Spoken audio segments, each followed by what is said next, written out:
California suspends cruise robo-taxis after car dragged pedestrian 20 feet. Horrifying hit and run triggers California suspension of cruise robo-taxis. Most people don't know this. This is the craziest thing. We don't really talk about it that much, but in San Francisco, there are taxis with no drivers. Right? Did you guys know that? Mm-hmm. It's been some time, and it's just never been big news that, oh yeah, that thing, yeah, well, it happened. Mm-hmm. Cars are driving themselves, and the car will pull up, you'll get in, and it'll drive you to your destination. There's nobody there. Well, this car ran somebody over, dragged them, and kept them pinned as they screamed for mercy and help. And the car didn't care because it can't. They say less than 3 months after the California Public Utilities Commission approved robo-taxi service, cruises plan to provide around-the-clock driverless riders. In San Francisco, the California Department of Motor Vehicles has shut down Cruise's driverless operations. The suspension followed 2 notable accidents involving Cruise's robo-taxis. In August, one person was injured after a Cruise vehicle crashed into a fire truck. And earlier this month, a pedestrian using a crosswalk was found in critical condition after a driver of another vehicle struck the pedestrian and threw her into the path of an oncoming Cruise robo-taxi. The hit-and-run incident is still being investigated. According to Cruise, its autonomous vehicle detected the collision and stopped on top of the pedestrian, then veered off the road, dragging the pedestrian another 20 feet. When the AV finally stopped, it appeared to pin the pedestrian's leg beneath a tire, while videos show the pedestrian screaming for help. Wow. So this one, wow. The dystopia is here. Guys, did you know that MGM, let me check the app real quick. Did you know that MGM casinos they were hacked, and they've not come back. They've announced much of it is back to normal. Mm-hmm. But for those that are familiar, if you're into playing poker, there's an app called Bravo. There's a couple of them. Bravo tracks the available poker rooms around you. Okay, as of right now, MGM's app is live once again. But for I think like a month or two, it was down. Whoa. Their computer systems got hacked. Mm-hmm. The entire MGM networks from Vegas to DC, wherever, I don't know where their other casinos are. And everything was in cash. They I think they got phished. Someone sent them an email. They clicked the link, installed the ransomware on their computers, which infected the entire network. And they said, pay us millions of dollars. Otherwise, we shut you down. They said, we will not pay. The entire casino network got shut down. I would like you to imagine this scenario. MGM does not operate autonomous machines that weigh a ton. MGM has a bunch of, well, technically, I guess you could say they do. They have slot machines. I don't know if they weigh a ton, but they're not mobile. These robo-taxi companies, you are going to have a fleet of AI automated driverless cars. And what happens when an employee clicks a link, installs ransomware on their servers, and then all of the robo-taxis are locked and can't be altered in any way. And they say, we're not paying the ransom. And the cars just start driving around with no human control or input. I suppose the argument will be like, we can do nothing to stop the cars. They're going to keep operating as they do. And maybe they just pick people up and drop them off.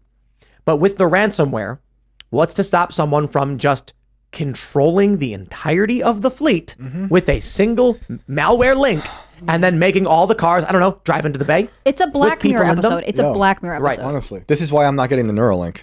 Yeah, I mean, honestly. You don't have a choice. Well, I'm also going to be Amish. Instead of mandating the vax, Tim is mandating the Neuralink for all of us. It's a company. No, just kidding. I'm going to be a recluse in the woods. It's just really terrifying. Terrifying. It's If it can happen to that, the Neuralink, I'm against it, but I'm like, uh-oh. No. What? No. Okay. You know what the woke leftists are going to do with Neuralink? Mm-hmm.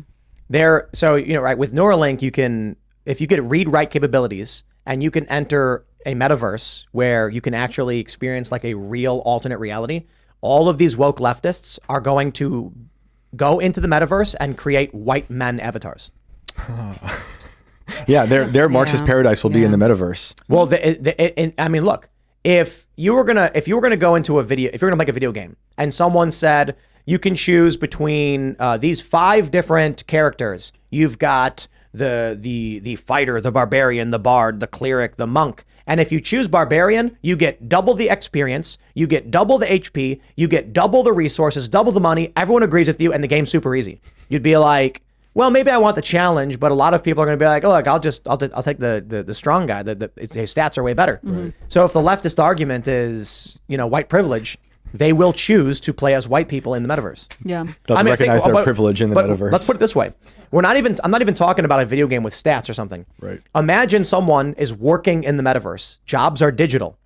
Do you think these woke leftists are going to choose non-white avatars? Or do you think they're going to be like, there's going to be like a Hispanic woman who's super woke and she'll be like, if I make a white male avatar, I'll get hired. Right. Well, the rules of intersectionality apply in the metaverse.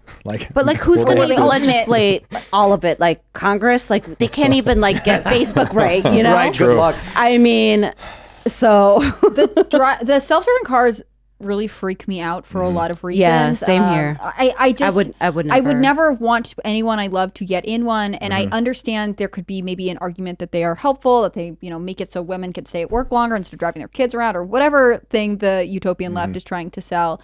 But ultimately, anything controlled by a computer is subjective to failure, and there's no way to protect against that. I mean, humans go rogue too, but I wonder if the reason they're destroying San Francisco is to create a test city for all the weird robot crap they're doing. Like emphasis on crap. Did you see they have those robot food delivery bots? Yes. And some dude was going around, they were Kicking flipping them over, destroying them, and then stealing the food. Yes. Was it San Francisco who has the robot dog police, or is that another place in California? It's like food delivery. Apparently, you can buy those robot dogs now, and they're not that expensive. I mean, they're expensive. Don't get me wrong, but what they're would you like name one? What would you name a robot dog? Sparky. No, it's got to be something like Endbringer. Because And here he is. Let's bring him in right now. Tim's new robot dog. Well, right, because it's like the herald of the end of days. You know what I mean? His name is Harold, the end of days. yeah, that's we just good. all call him Harold. Well, instead of herald, you can just use a word that represents the sound made. So I like Trump. Harold. They had some in LA, downtown LA, and really just people they just kicked it all over. Yeah, the delivery. Yeah. I think I'm sorry, the people smashing the robot food delivery things, I get it, it's wrong, don't break other people's stuff, but it is kind of hilarious. Yeah, it's funny. I thought it was the funniest thing ever. Yeah. It's so dystopian, these Yes. massive tech companies that are ultra woke and funding these horrible policies build these robots to deliver food to get rid of labor. And don't be coming to downtown LA where there's so many homeless people. Oh yeah, out it's there, the worst, you know? worst You- Testaments like, ever. yeah. This is the future. It's like I Yeah. watched Elysium today and I was making fun of it. You guys ever see Elysium? Yeah, yeah. I like it. It's good. What is it? If it's scary, I won't watch it. No, it's a sci-fi with Matt Damon. And Earth is overpopulated and everyone lives in squalor and the ultra wealthy live in an orbital space station paradise called Elysium. And I'm just like, his movie is such leftist propaganda. And it is. Yeah, it Because is. the rich people have a machine that can cure any disease. And the only reason they don't give it to the poor is because they don't want to. That's classic rich people behavior. Right. You're just like that. Right. They just don't want to give people the cure. It's like, let them die. And okay, no, the reality is in the real world, it's scarcity. But seeing that and then seeing stuff like this, I'm like, it's not that far off where you're going to have 90% of people are homeless like street urchin types running around smashing autonomous food delivery to find food. And it's going to be this weirdest thing where the companies that do the food delivery will have flying drones delivering food to other wealthy people who live on the top of towers. And when the homeless 90% chuck rocks at it to knock it down to get food, the companies say, yeah, it's fine though, because we don't have employees, we save so much money. The cost of the food absorbs all of the damages. It's a business expense, yeah. Wow. Yeah, so when Amazon opened that store where you didn't have any staff, Oh, yeah, Amazon Go. and you could just walk in and grab whatever you wanted, I very easily... Which was the weirdest thing. Have you ever tried They're that? all over, yes. And so... Oh my God. I freaked the out. moment they opened it, I immediately discovered an exploit to be able to get whatever you want for free. And so we did a test run where we were able to trick the system into giving me a massive bag of groceries free of charge. Now, don't get me wrong, we did pay for everything, but without going into great details about what we did because You less want to people replicate repeat it? Yeah. when I talked to Amazon, the general answer that I got was, we don't care about shoplifting. we save so much money by not having employees Right. that shoplifting is negligible to us. Right. I find myself when I go to the grocery store and there are the self-checkout lanes and then there are ones with the employees, I find myself wanting to go to where the employees are because I just feel like they're getting deleted. I do too. Even if it's faster, I feel like there's some sort of like loyalty to humanity, like another human person with a job. I need you to be there so that you have your job so we can continue doing this. Otherwise, it's just like deleting people all the time. Yeah, I've heard also part of it is that companies don't have to deal with any wastage now. They have all those products that are going to be going bad whenever they have to deal with that stuff because people that are like getting it shoplifted, they don't have to worry about getting rid of the products after the fact. People just take it. So it's like they're like, whatever. Well, there's more. Except now it's like that way they don't have to pay someone to take it off the shelf to remove it. So again, it's just actually cheaper. deleting people this way. Yeah, this is why I say the 90s is the best. Just the best. It was the last. I put up. I made a video when we did this where in one continuous shot, I take my bag of groceries, exit, walk a block away, set it down, pull out all of the food, and then wait for the Amazon app to confirm the purchase. And it said I bought a pack of gum. And I had that happened to me too. I had like a whole cart. It was like in Buffalo Grove when I was visiting my parents. It was the weirdest thing. I was like so weirded out that we just walked in and I walked out and they calculated everything.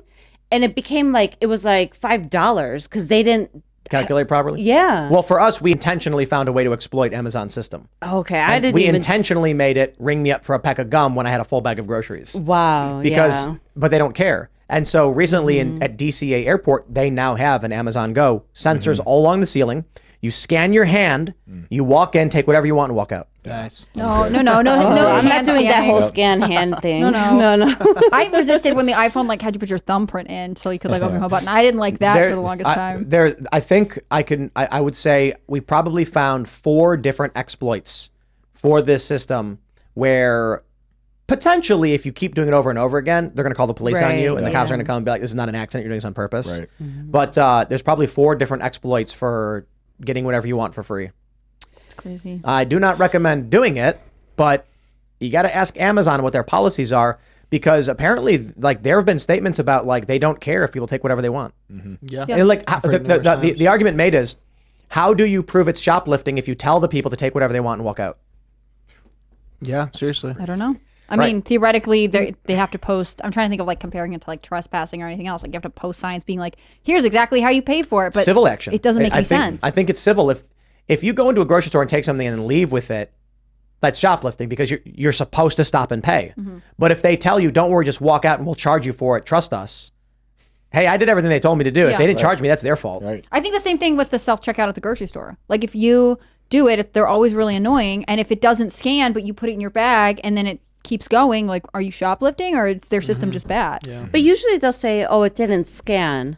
Sometimes, but sometimes it'll go away, or they'll be like, there was some lady who had like this is a big story. She had like a 90-cent item that didn't scan, and so they called the cops on, and the cops came and arrested her. For 90 cents. And the video, like this is an old story. Apparently, the video showed that she did run everything over the scanner, and then this one small item didn't scan, but she didn't notice, and they were like, "Oh, she was shoplifting," and she was like, "I have no idea what you're talking about." She's like, "Here is 90 cents. I think we're good to go." That if it wasn't in California, that's for sure. Well, look, Elysium. I recommend watching it. For one, I love the fight between Kruger and Matt Damon's character in the exosuits. It's good fun. But he's old movie. Matt Damon's character is in line. The police are all robots. And so the robots stop and they're like, "What is in the bag?" Like, and he's like, "Do you really need to search it?" And they're like, "Open the bag." What's in the bag? And he's like, "Hair products, mostly," as a joke. And then they whack him with a baton, breaking his arm for non-compliance, throw him to the ground, and then dump out his bag, and there's nothing in it because he made a joke. But this is what you're going to get with bad joke. They're going to automate police, no question. Well, there's a fire departments will be automated, police will be automated, and you will not like it. There's a robot police officer in the city, right? Patrolling the subways. That's New York, right? How's that thing working out? It's probably terrifying and bad. Also, you could probably just push it in front of a train, and there's like nothing to do. Not that you should. Don't give him ideas. No, I'm not advocating for destruction of police property in any way. But the thing is, what is it going to do? Run after you? I know. Like, is it going to Can't go up steps? Could it? It's like a tase bell someone who's on wheels. resisting? Like, I don't understand. I live in LA. I have no problems. They won't bother. They won't bother. Yeah. That's crazy. Yeah, seriously, it's like what, $900? So Jay, yeah. Actually, me and LA have seen the craziest stuff just walking out of the store, and then I'm standing there like, oh, I guess I'm still gonna pay for this. look like an idiot at the grocery line when someone's walking out with like $100 in a bag. Oh They yeah, just I picked it think up the and there's no minimum's one- under $1,000. Yeah, it's under 900. Yeah. It reminds me of those studies on productivity. I don't know if you've ever seen this, but if you have like an open office concept and you have a really high performing employee, the people seated around them will also tend to, generate more work, be more productive. But if you have a low performance employee, they bring down everyone around them too. Yeah. Thanks for watching this clip from the Timcast IRL podcast. Hang out with us live Monday through Friday at 8 p.m. and become a member over at timcast.com for uncensored, members-only shows exclusive. Thanks for hanging out, and we'll see you all next time.